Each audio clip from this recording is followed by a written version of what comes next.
Yes, ma'am, you can start now. Okay, great. So, good afternoon, wonderful audience, and welcome to yet another empowering edition of the Vibe Live, a Hexalogue.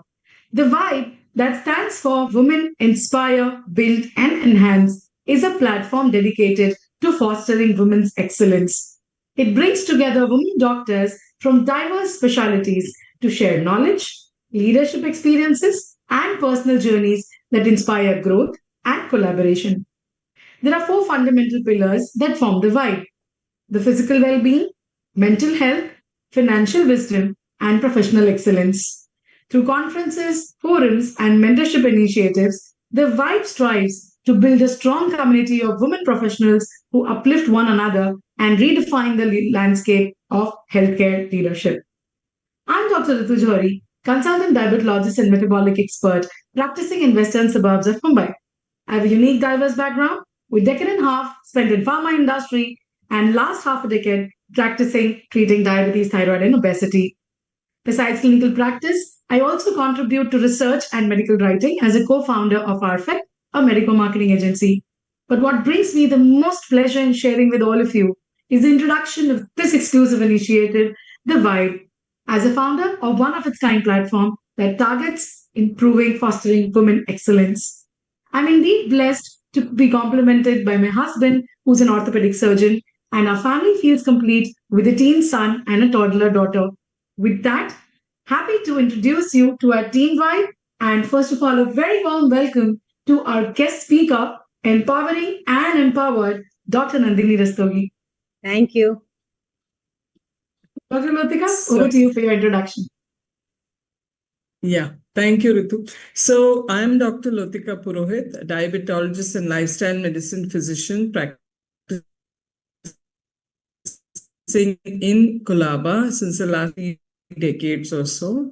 I really brings us a lot of joy in the middle of the week, in the middle of the afternoon, to sit and chat with and understand and get inspired by a star speaker who is also a great achiever.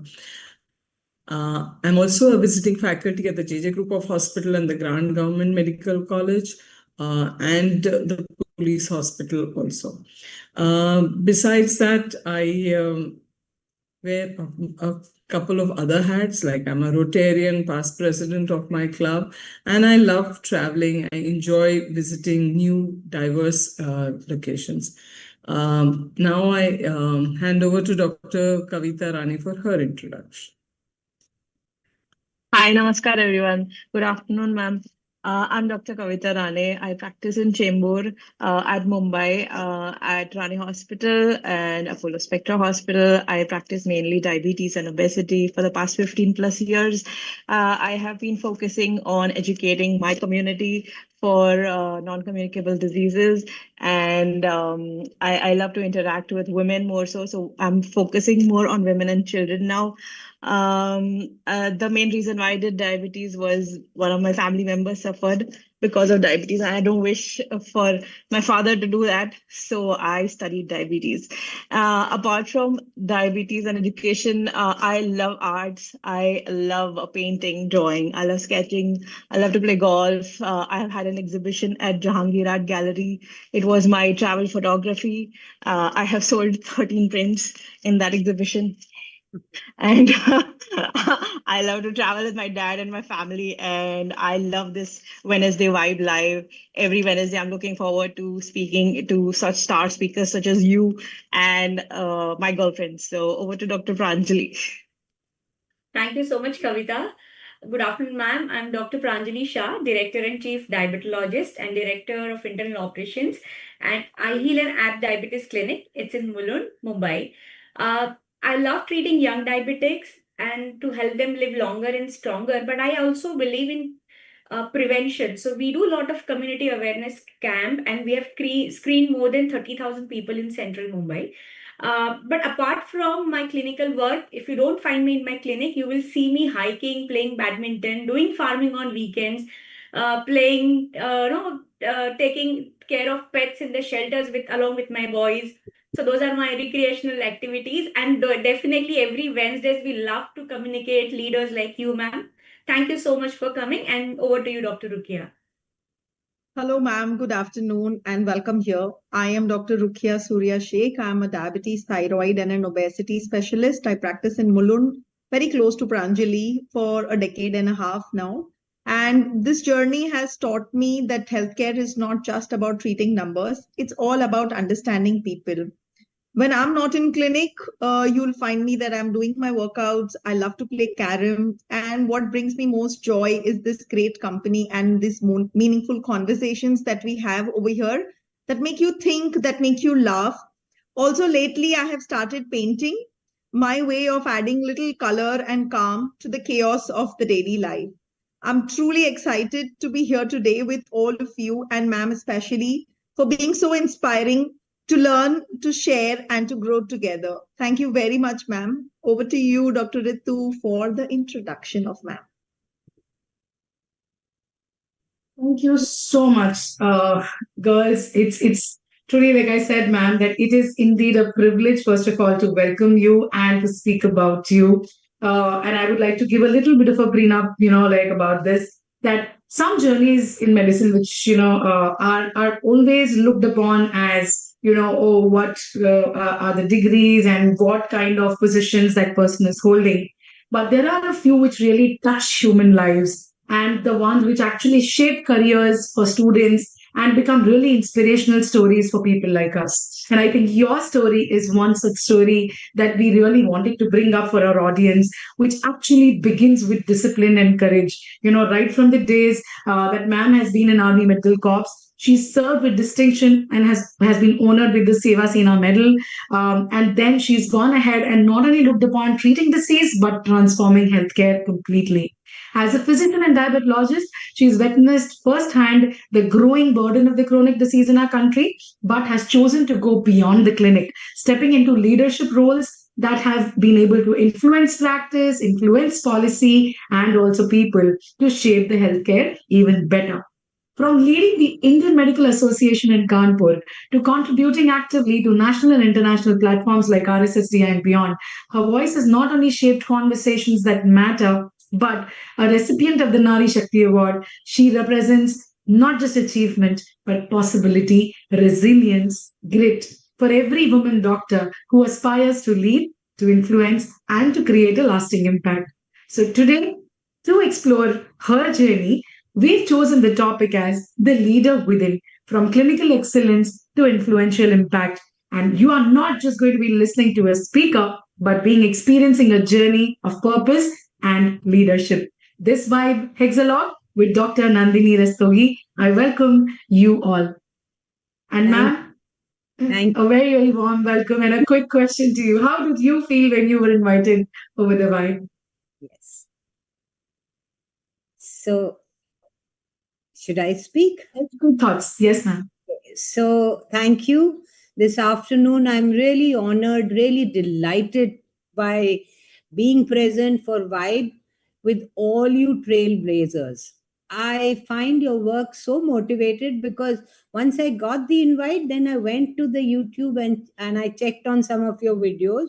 So you're doing such excellent work, empowering the women doctors from becoming true healers. They are always those. But now, motivating them to become leaders in their own capacity. So congratulations, keep it up, keep going. Thank you. Thank you for having me. Thank you, ma'am, for your kind words. And with that, may I pass the baton to Dr. Lotika for her first segment.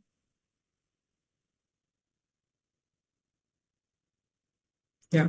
So thank you, Dr. Ritu. So welcome, Dr. Nandini. And so we'll start with the first segment, the foundation, the pursuit of excellence. So the academic excellence in your undergraduation, being selected as the best army officer in the Army Corps or bagging the Seva Sena medal, you have always pursued excellence. And so this segment is about setting the credibility and grounding the journey. You are a great leader, and that begins as a strong clinician. So what did clinical excellence mean to you early in your career? And was there a defining patient or a moment that shaped your approach to medicine? So earlier in my career, clinical excellence was not just about knowledge, it was actually about responsibility. It meant listening before speaking, observing before assuming, and treating the patient and not just the disease. Also, I understood that the patients don't come with textbooks. They come with their fears, they come with their uncertainties, they come with their trust. And that trust is actually very sacred. So that shifted my approach from being technically correct to being holistic, right? Because at the end of the day, medicine is not science. It is a service with human touch. So degree से doctor लोग बनते हैं लेकिन सोच से excellence आती है. That is what I feel. Very true. Very, very true. Yeah, that is so right. Because these days, the art of medicine, as we know it, has slowly been deteriorating, and most people just see it as a science and expect, all sorts of answers. But yeah, And when a patient comes to us, connect is missing. yeah, that's true. So how did your experience as an Army Medical Corps officer shape your personality and your professional values? So my tenure as a short service officer, 5 years in the Army Medical Corps, was really transformational. It gave me courage, it gave me clarity, and it gave me character. So when I was posted back in 1980s, I got a field posting in Jammu and Kashmir to a place called Akhnur. It's part of a very remote kind of a area, sensitive area. We are within 35 kilometers of the Pakistan artillery range, so we are very much there. And then at that time, only lady medical officers were posted. There were no medical female nursing staff, no other staff. So I was the only lady in that whole of 10 days. And I would be sitting in a MI room, young doctor, when suddenly a Gorkha soldier would come and say, "Jai Hind, ma'am." So because he was so loud, I said, "Kya hua?" So he said, "Madam, saap ne kaata." Now, Akhnur is, warm climate. So there are a lot of vipers there. So I said, "What's a saap?" And he would bring out a jar with a dead snake and bang it on my table. So these were my first experiences. Also, when you saw, a 300 soldiers in a 3-tonner, and that fell into a ravine. And we had a lot of injuries. So at that time, even Jammu MH did not have a neurosurgeon, and I had to transport these injured soldiers and officers to Udhampur Military Hospital. And that time there were open helicopters. So much of noise, my mind blowing, with the wind. It used to be mind blowing. But it taught me few things, being in the army, that discipline in thought and action, decisive, especially under pressure. So in these resource limited conditions, you have to understand that perfection is not needed. What is needed is objectivity. Also, it made me very much emotionally stronger. And today, that training in the army, whether it's a clinical decision making or leadership, it has helped me. So, army did not train me just to be a doctor. It shaped me into a doctor who can lead, who can decide, and serve under any circumstances. And I personally feel that each one of us should serve in the army to learn the discipline and decisiveness. I mean, that's very nice. Yeah. No, it's quite. I'm sure it must be quite unnerving to see somebody bringing a snake, and even though it's dead, but it's quite scary thing. And then, of course, accidents like that's very traumatic also. So, looking back, what was the milestone in your journey that has been most meaningful to you? Any person or situation that you could pinpoint which inspired you, influenced you into making who you are today? So I think the most influential person was my father. He always wanted me to become a doctor. So when I passed out in 75, did my 11th CBSE board with all my distinctions, that was the year Delhi unit in Stephens was taking women for the first time, Steve was taking women. And there Okay. was a lot of glamour to it. So I went on the notice board. My name was on top of that economic honors. And, I was kind of thought I will take it. But then at the back of my mind, I thought my father wants me. So instead of that, I joined pre-med at Miranda House and then Okay. AFC, and then rest is history. Oh, So I think one is to see that there's not a single milestone, but it is probably the lives that you impact over time, consistently over time, with your patients, with your mentors.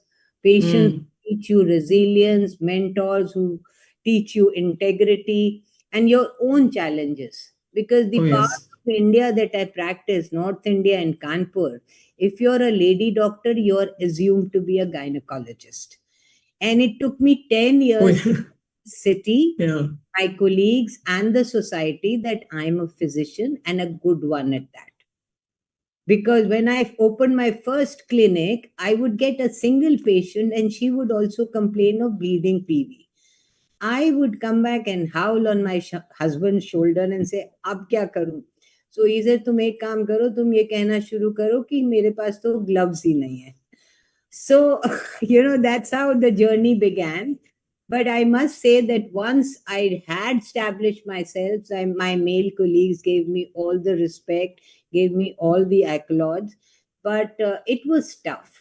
So there have been moments of doubt, but I think they define me more than the success, because whenever there was a doubt, it forced me to ask, why did I choose this profession?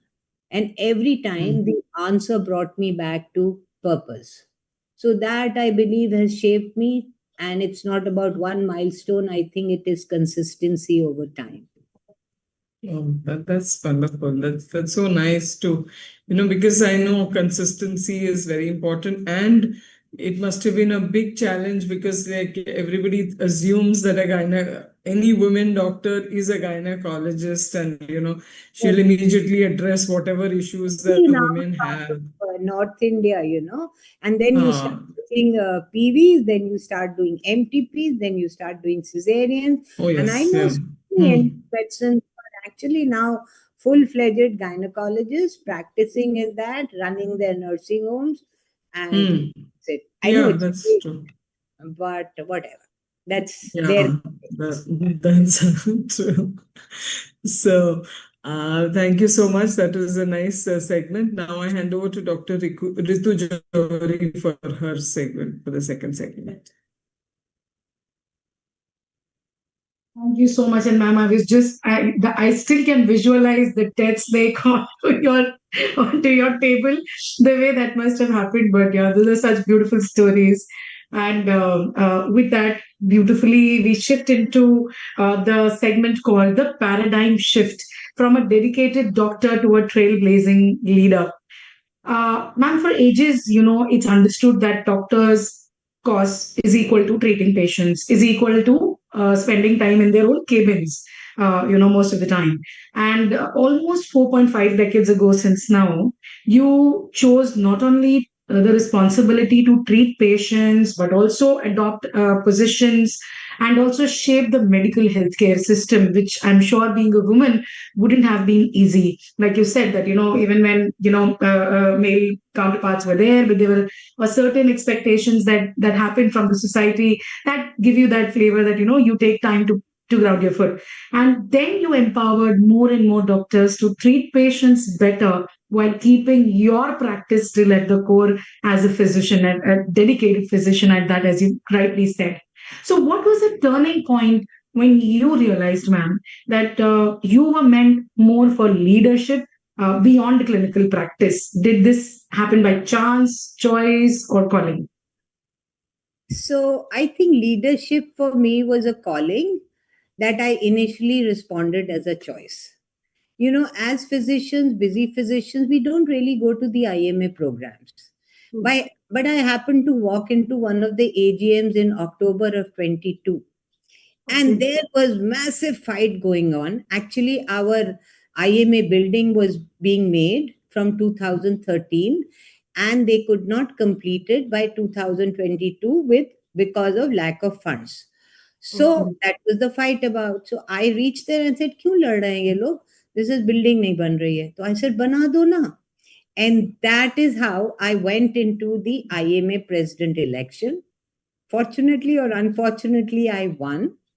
We collected about 6 crores.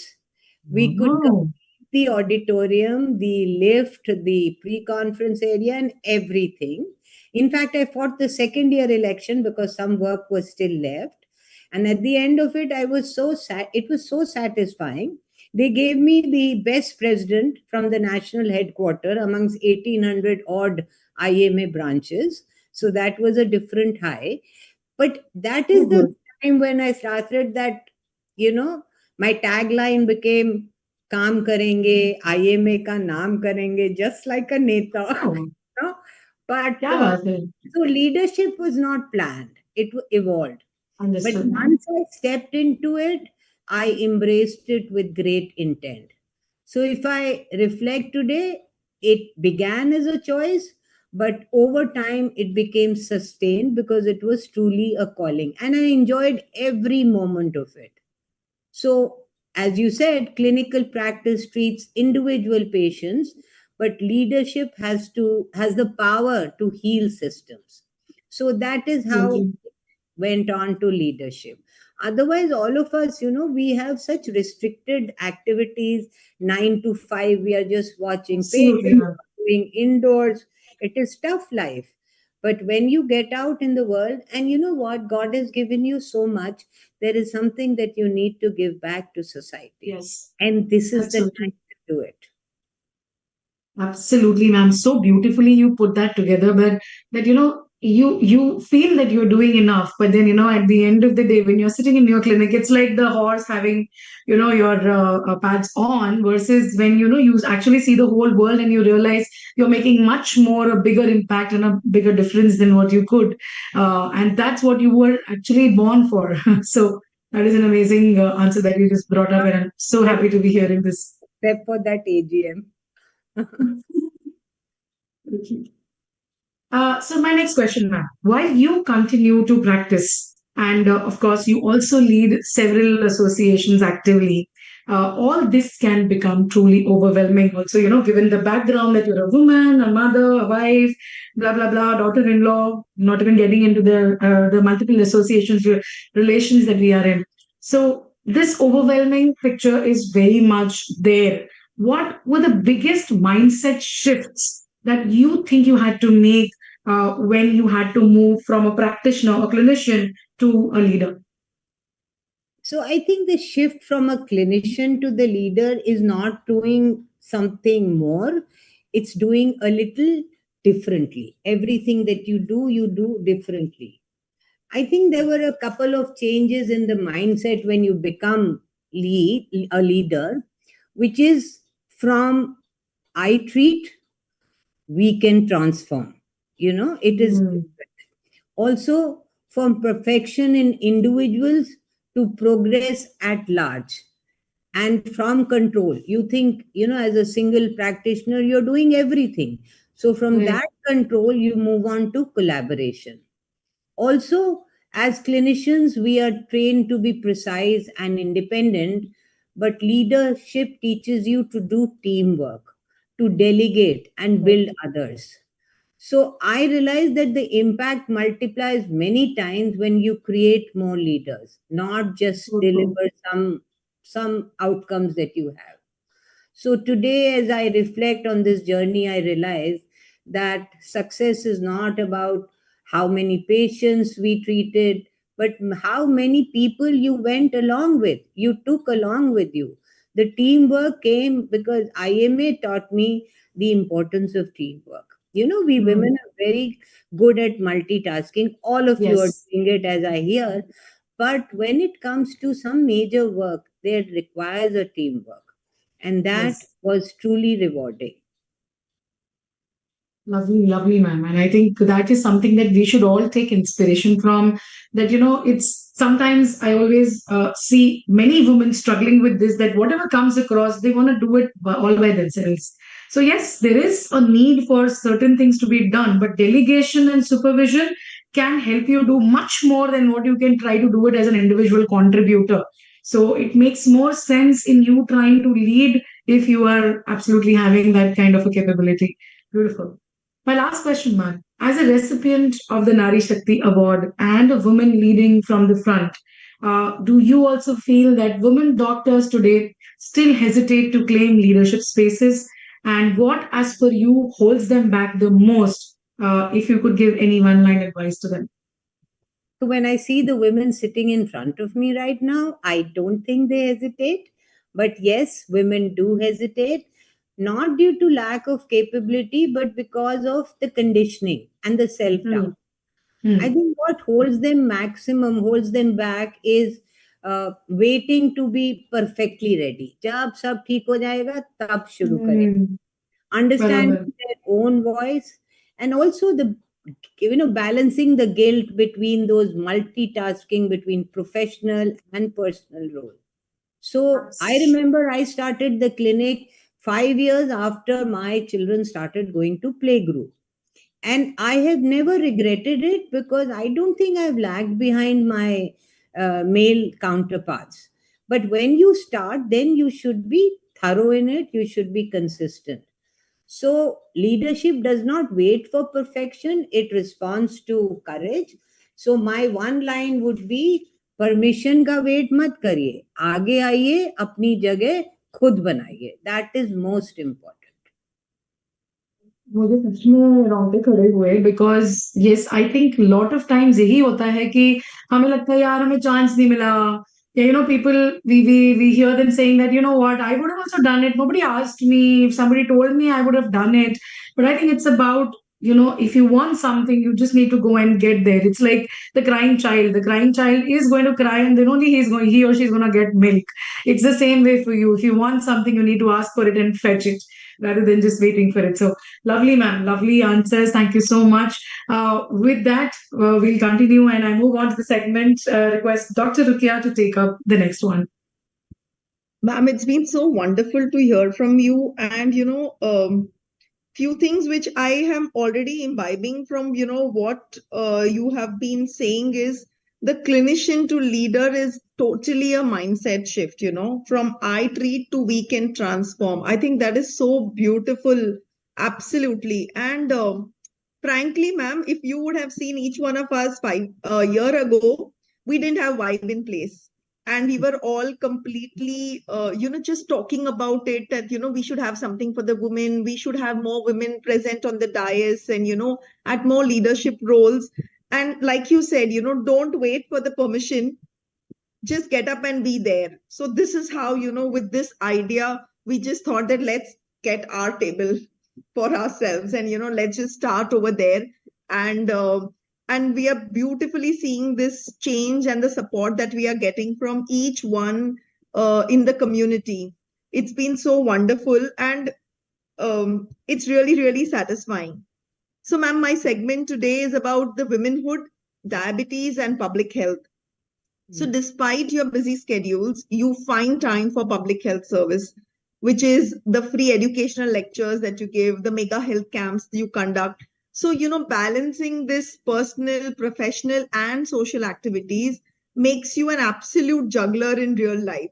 So now let's explore this through a gender lens, through a women's lens with her personal challenges. So, ma'am, as a woman in medicine and leadership, what were these invisible challenges did you face? Did you ever experience self-doubt or guilt while balancing these multiple roles? So, yes, like most women, I have experienced the invisible challenges that we have not even spoken about openly. I told you it took me 10 years to tell Kanpur city that I am a physician. So that itself was a challenge. Thankfully, I was getting my bread and butter from my husband, so I was not in a hurry, but otherwise I would have starved. So the biggest challenges was, number one, the expectation to excel everywhere. Second was, the constant balancing act between family, ambition, profession, making money, making, titles, whatever. And also that silent guilt that all women have when you're not able to give 100% to every role simultaneously. I remember my children when they had to go into from preschool to class 1. I really worked very hard. Literally उनको इतना रगड़ा दिया because I said लोग कहेंगे कि working mother है और capitation दे रही है. You know, that was at the back of my mind. So it was all there, but self-doubt always creeps in. But from there, over time, I shifted my mindset. And that shifting was that you can't do everything perfectly. So doing what truly matters meaningfully is also important. And balance is not about equal time. It is about right priorities at the right time. So Wow, you ma'am. have to kind of juggle everything. We do multitasking, but even then, when my son was getting married, I withdrew. I didn't go for conferences. You know, all kind. When my daughter was getting married or having a kid, I kind of withdrew from that. Whatever. You can't leave your clinic because that's your bread and butter. But from other things, you withdraw because you have that much energy. So you have to balance, take what is the priority at that particular time and try to do that to the best. So women don't need to do it all, but we need to do what matters without guilt. Without Yes. guilt. Right, That is ma'am. important. It's just this mindset that, you don't have to be perfect at every role Yeah. and, at all the times. The Yes. thing that you have it in hand, just Then you will burn yourself. That, yes, and you see many people burning themselves. So that's right. not what we need. God has given us life to be happy and to heal others. So we need to be good to ourselves also. That's So true, important. ma'am. Yeah. Absolutely. Yes, yes. Yes. So, ma'am, while diabetes is just one lifestyle disorder, why is it taking this center stage in most of the discussions today? So diabetes, as we know, it's a center stage because one, it is our bread and butter. Number one. Okay. Second, it is a silent killer. It damages your kidneys, your heart, your nerves, your arteries, and it is a major cause of morbidity and mortality through cardiovascular diseases. And most importantly, it is deeply linked to lifestyle and environment. So we are called as the diabetic capital of the world, not because of numbers, but because of the early onset and rapid progression. And it is important that we realize that it is largely preventable and manageable, but still we ignore it till the complications creep in. So, if we control diabetes, we control a large part of our disease burden, we improve our healthcare outcomes, and that's why it is center stage. See the sheer numbers. Yeah. Mind-boggling. Whatever drug comes, it sells in India because of sheer numbers, however expensive. Yes, ma'am. Matlab, in spite of, having more number of drugs, having understanding diabetes now much better than we had 20 years ago, the knowledge about diabetes and the pathogenesis, and now having even multiple drugs, still the incidence keeps rising. And, we are not able to get above, ahead of the incidence so that we are able to halt it. So definitely it's the lifestyle which needs to be emphasized and brought in the change. Ma'am, you know that India is a very large population and we have a lot of disparity in the medical access between an urban and rural part. So Kanpur or Mumbai, 20 kilometers outside Mumbai is an absolutely different setup than Mumbai is. So ma'am, what strategy, because you've been in amazing leadership roles also, what strategies do you think will help our country to improve the clinical outcomes? I think to improve the clinical outcomes, we need to shift our mindset from being treatment centric to prevention centric. And Yes. multiple strategies can be done, like improving the primary care, strengthening that. So you empower your frontline doctors and health workers by training and tools so that they can diagnose and continue the care. You make the patient education and awareness an important part because an informed patient always does better than a treated patient. And also, you must remember that many of these diseases are preventable. And lastly, I think use of technology, the telemedicine, the digital monitoring, all this can help especially in the rural areas. So healthcare should become more accessible, more acceptable, and more available to general public, to the large section of society. It is something like the CCBDM. The PHFI has started this course, and I've been doing it for the last 11 years. So we train about 30 medicos all over the UP, rural areas mostly, who come and do these 12 modules. And by the end of the year, they are practicing diabetologists. And when I was going canvassing for my IMA election, I was happy to see that some people had written after their MBBS MD the degree of CCEBDM, which is actually not. So you are empowering your juniors with education, because finally that is what is important. The number of diabetes or non-communicable diseases in our country are so large that a few diabetologists or endocrinologists cannot handle it. So it is important that everybody gets the basic quality care instead of a few getting the best care. Right. So well put, ma'am. It is extremely important that everyone deserves a great first line care. So that should be a non-compromisable, and that should be our aim when we are nurturing the new generation of doctors. Ma'am, it's been so wonderful to hear your ideas about different things, and we'll come back to all of this again later. But right now, it's time for Pranjali's segment. Over to you. Yes, ma'am, you're saying something. Important that सिर्फ मरीज को ठीक करना जरूरी नहीं है, system को भी हील करना जरूरी है, and that is how we are going to do it. Yes, I think yes, that is right. I think we are still, I would say, maybe I'm still self-centered. I'm still not thinking about changing the systems. I'm still trying to find the best for myself in that system. But this opens the door for these kinds of, approaches, that this is also extremely important. Yes. Thank you, ma'am. Thank you for being here. Over to you, Pranjali, for your segment. Thank you so much, Rukiya. And Rukiya, I'm sure you will get those answers from being self-centered to open to the community in the next segment. The next segment is about name and fame, building influence and impact. So, ma'am, as you said, कि permission का wait मत करिए, आगे आइए, अपनी जगह बनाइए, and you have done that. So, in this segment, we'll be talking about the same, and you will be guiding us about अपनी जगह कैसे बनानी है, ma'am. So, ma'am, when we talk about name and fame in medicine, we often get associated, with the titles, positions, and recognitions. But in reality, true influence goes far beyond designations. It reflects the life we touch, like you have done a lot, ma'am, the systems we improve, and the legacy we quietly build over the time, ma'am. So, ma'am, we know that you have multiple prestigious positions throughout your journey. But, ma'am, how does one build real influence, not just the titles?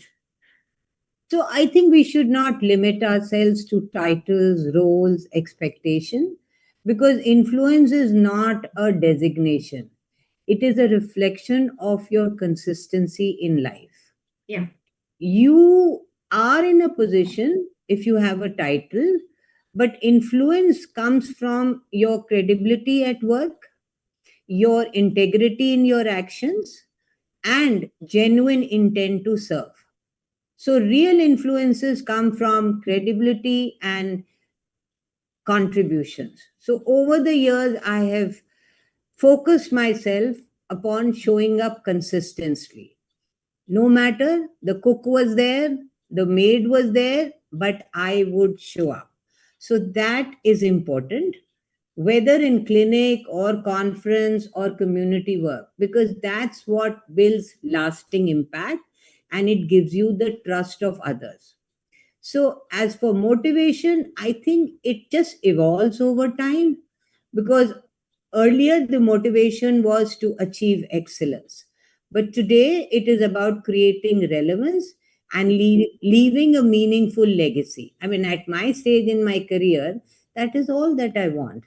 So whether what keeps me most active and motivated is the realization that there is more to contribute and more people to support and more to learn. So that is how we are proceeding with life as of now. I know all of you are younger, so you have lots more to do, but this is how at some time, as I said, there comes a time when you need to give back to society. And this is where at present I am. Yes, ma'am. But ma'am, I think when we are doing so much, and especially like you've achieved so much in your life, but to keep the consistency going, uh, what to do? Like we start something in our life, we decide to start something, but to keep it going, what is your secret mantra behind this? I think it is the consistency because that gives you the impact. The Yeah. titles give you visibility, but values give you influence. So you have to be consistent because, we women sometimes, because of our domestic circumstances, even a 9 to 2 job becomes difficult, if you don't have Yeah. support at home. And that is why somehow we are not able to excel. So, no, that's why I said I started my clinic 5 years later than my male counterparts. But I have never regretted it because once I was there, yes, clinic is a bondage. You have to be there, whatever be it, with your paracetamols, with your headache pills, or whatever. So that consistency has to be there because Yes. that is finally going to give you the trust of your patients also and Yeah. society also. Yes, ma'am. And ma'am, now we know that you're part of very national and international bodies like IMA, RSSDI, ADA. So, ma'am, what do you feel the role of networking in our life? Do you feel like we have a lot of new, early in their career doctors? So, how should they approach networking meaningfully in the conferences? So, networking, of course, plays a very transformational role, especially early in life, because associations like your IMA, RSSDI, the American Diabetes Associations are not just platforms. They are actually ecosystems of learning, of collaboration, and growth. So you can stay updated with evolving science, you can exchange views with your peers and your younger colleagues, and most importantly, it can broaden your horizon. So, networking, when done right, I feel, is not about collecting contacts or names or you scratch my back, I scratch your back. It's about building meaningful collaborations. So it is important, networking is important for personal growth, but for collective progress, it is required. Absolutely, ma'am. I think the team, as you said, team building is really important. And then rather than doing alone, if we have a team, we can achieve much more than achieving single person. So And yeah, the next, yeah, it's yes, actually not just expanding your reach, it expands your thinking. So thinking, that yes. is what networking should be all about. Yes, ma'am. And my next question, ma'am, it's about most of the doctors, they begin with a focus on individual success, like we focus on clinical skills, patient outcome, personal growth. But over a period of time, the question evolves. How do we scale our efforts from one patient at a time to influencing population practices and policies? And how can we go ahead in this? So I think transition from individual success to community impact, you have a simple shift from what am I achieving to what am I enabling. That becomes very important. So if you want to do impactful leadership, you must mentor the next generation. That is very important. And also, you have to take healthcare beyond the hospitals to the community. So, a doctor's role today is not just limited to prescribing treatment. We are also educators, we are advocates, and we are change makers. That's how we should be looked at. So when your work continues to create impact, even in your absence, that is what you want. So impact is collective, and that is the true meaning of leadership. This is what I feel. Yes, ma'am. And one question, ma'am, is like I just want to have your personal feedback about when we want to start, suppose to connect with the community, especially we were planning to go in the rural areas and start our outreach programs. So do you have any one tip where how can we start the step we want to take? And so we want to have your tips. So I think that if you want to take up a rural area, you should adopt one particular rural area. You know, when we hold medical camps, we don't see those patients again.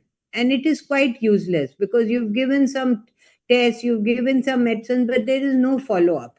So Yes. when you're going to the rural area, do the basics. Give minimal medicine, do hemoglobin, do the basic investigation, and give treatment to the majority of them. So the majority is getting good basic quality care, and then keep going to them, because that is what is going to get the rewards. Hopping from one area to the other like we do in our medical camps, that doesn't work. You need to adopt a rural area, a village, or whatever, through various means, which is possible. The RSSSDI is also doing it. So Yes. I think it is very important, because prevention starts from home and not in the Yes. hospitals. So Yes. probably adopting an area and going back to that area, I'm sure you will be able to improve the healthcare system within 6 months to 1 year if the follow up is there. Yes, very true, ma'am. So because if we adopt one area so that we can have regular follow-ups, and we'll also come to know how many And they prevention is also there. know where they can get in touch with you, where you have, when they have a medical problem or whatever. Yes, ma'am. So thank you so much, ma'am, for your inputs. Thank you. And over to you, Dr. Kavita, for the next segment. Thanks, Dr. Pranjali. Good afternoon, ma'am. It has been so inspiring and enriching to learn from you up until now. So there are a few audience questions for you. So our next segment is called Audience Ask. And so, sorry. So the first question is, in today's fast evolving medical world, how can young doctors avoid becoming average practitioners? So, in today's rapidly evolving world, staying average is actually a choice, maybe a happy choice also. But Yeah. to stand out, the young doctors must focus on three things. Number one, continued learning. Never stop being a student. That's very Yeah. important. Second, they must have a clinical curiosity. Don't just treat, observe, understand why, communicate. And lastly, we are becoming into a corporate culture. Never forget the compassionate care that we need to give, because finally, patients remember how you made them feel. So, excellence is not an event, it is a habit that you have to practice day in and day out. Without that, it is not successful. So, my tagline for this would be that average doctors, they just follow protocols, but excellent doctors, they question, they learn, and they treat, and they evolve. Amazing. Perfect, ma'am. That is so true. So our next question for you is, if you could give just one health mantra for every family watching today, what would it be? I would say respect your lifestyle before the disease forces you to respect it. And prevention, as I said earlier, starts at home and not in hospitals. So, simple habits can improve your lifestyle. Eating mindfully, staying physically active, managing your stress, sleeping adequately. Because prevention is the most powerful prescription, I feel. And as I said, we should move away from being treatment centric to prevention-centric. Right. That's amazing, ma'am. Just one more question. How do you personally stay clinically updated despite such vast leadership responsibilities? It's tough. We all know it's tough. But I follow a very simple principle that learning is not negotiable. So, no matter what, one tries to keep up with the guidelines, with the journals, with the conferences, interacting with the peers. So, and especially as a leader, it increases your responsibility to stay updated because so many people are looking up to you. So, I believe in learning, unlearning, and relearning because that keeps me relevant. Because the That is doctor stops learning, then stops becoming a leader also. So you need to. very true, ma'am. Especially the unlearning part, that is so important. You can't be God. You can't even behave or get close to that. If you have that attitude, nothing changes. So, all right, time to switch gears. Let's lighten it up with our next segment, which is called the Pulse of Life. So it's a rapid fire round, and I have a few questions for you. So, are you ready, ma'am? Yes, I am. I am. So, yeah. So, one word for your journey as a leader, as IMA president. Transformative. A strength most women doctors underestimate in themselves. Their resilience. Clinical excellence or public health impact? Which matters more today? Both. But if clinical excellence is the foundation, the public health impact is the multiplier. Perfect, absolutely. One habit that changed your life. I have two. One is lifelong learning, and the other is consistency. Showing up every day, no matter what. Whether the maid came, the cook came, I would be there.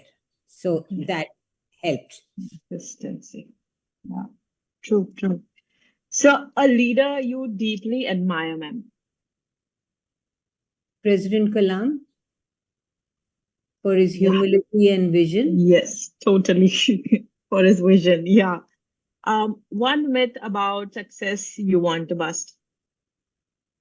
That success is a destination. It is actually a journey, a lifelong journey. All right. Tea or coffee during long OPD hours? Decaffeinated black coffee if I have the time. Okay, nice. One stereotype about women doctors that you strongly want to break. I have two again. That we have to choose between family and career. We can lead in. And second, that leadership and empathy cannot be present in the same woman. It can. Wow. All right. One message for white women doctors in one line. Model sitting in front of me, but trust your journey and never underestimate your influence. Because as doctors, you're trained to save lives, but as leaders, we are responsible for shaping the future of healthcare. Yes. Perfect. So lead from the front. Yes. Always.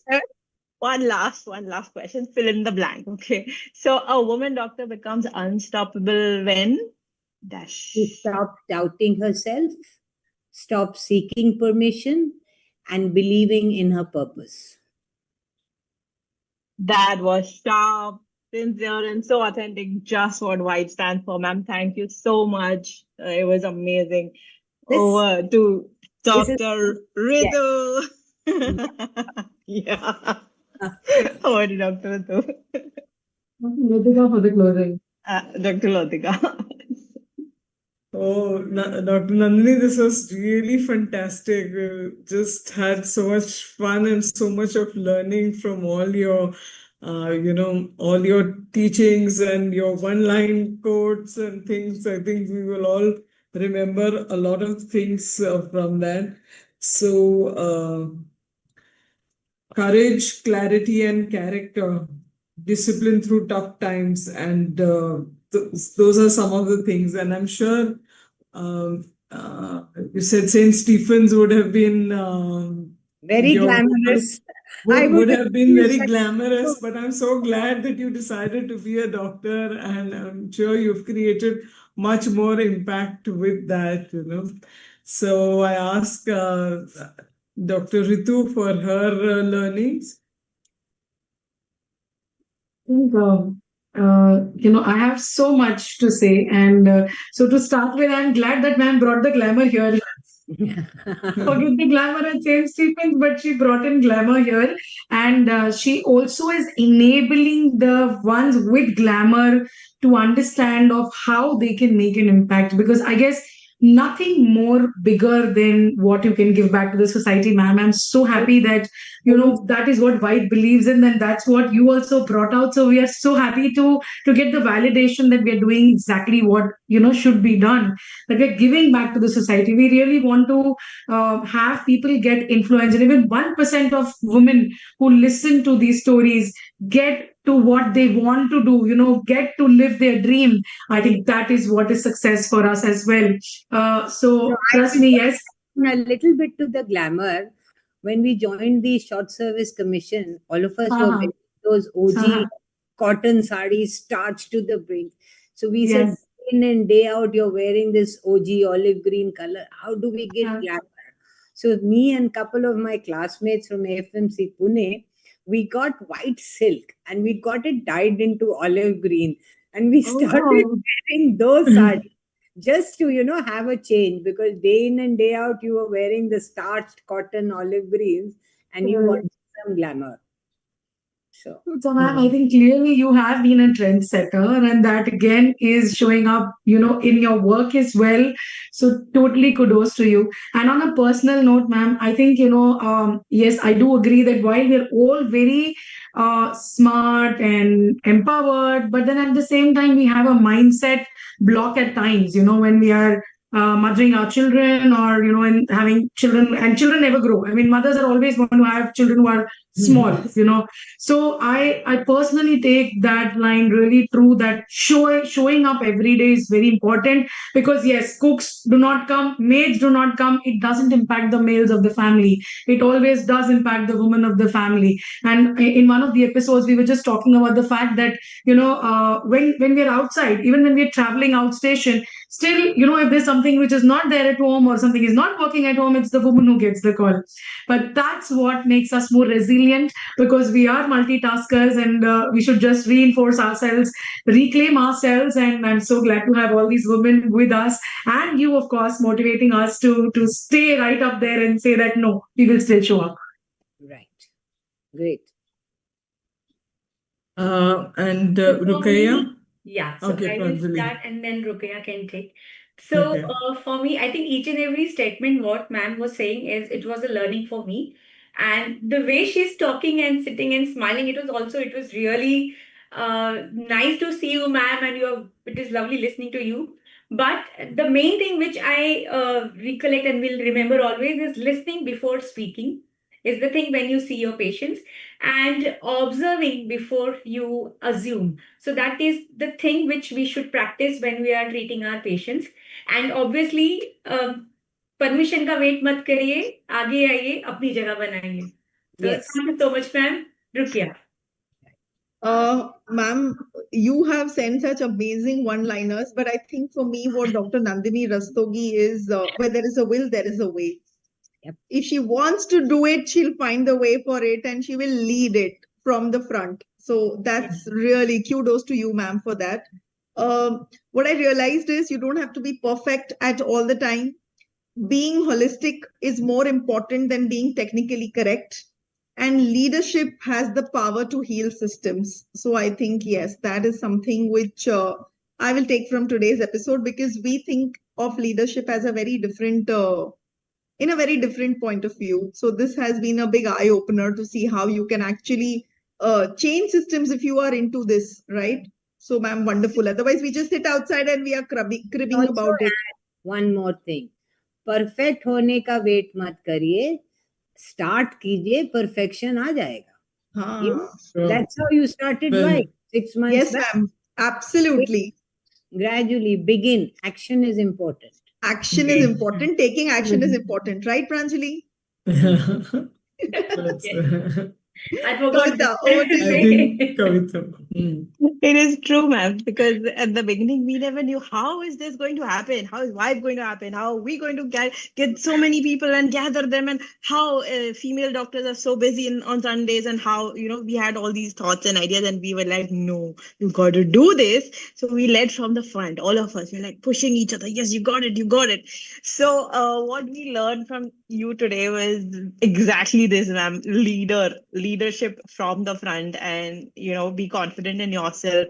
And what you talked about, it being treatment, from treatment centric to prevention centric, is what we need to focus on towards community education, towards health, and towards enabling the next gen. That is so important. What we learned, if we can pass on and forward to them, they are going to share that with everyone else, whether in a medical profession or not, but still they're going to be empowered by what we know. And the other thing that I loved what you mentioned was values create impact.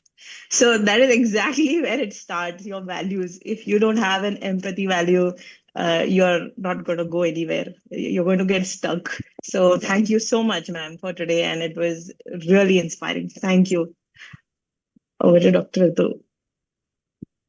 So thank you so much. It was really so nice to have you, Dr. Nandini. And Loved being here. pardon? Said I loved being here. Thank you so much. So we end with our signature WIBE. You put both your hands together to form a W, and we say at the count of 3, be the WIBE. So 1, 2, 3. Be the WIBE. Thank you, ma'am. Thank you so Lovely, much. ma'am. Thank you so much. So much fun. Thank I you so hope you much, had fun ma'am. too. I had fun, and I'm going to watch it on YouTube. And I think Yeah. what I said. Absolutely. You were Yeah, flawless. it looks so nice on You're a big amazing, screen. ma'am. You can Yeah, watch true, it, true. unfortunately, these days.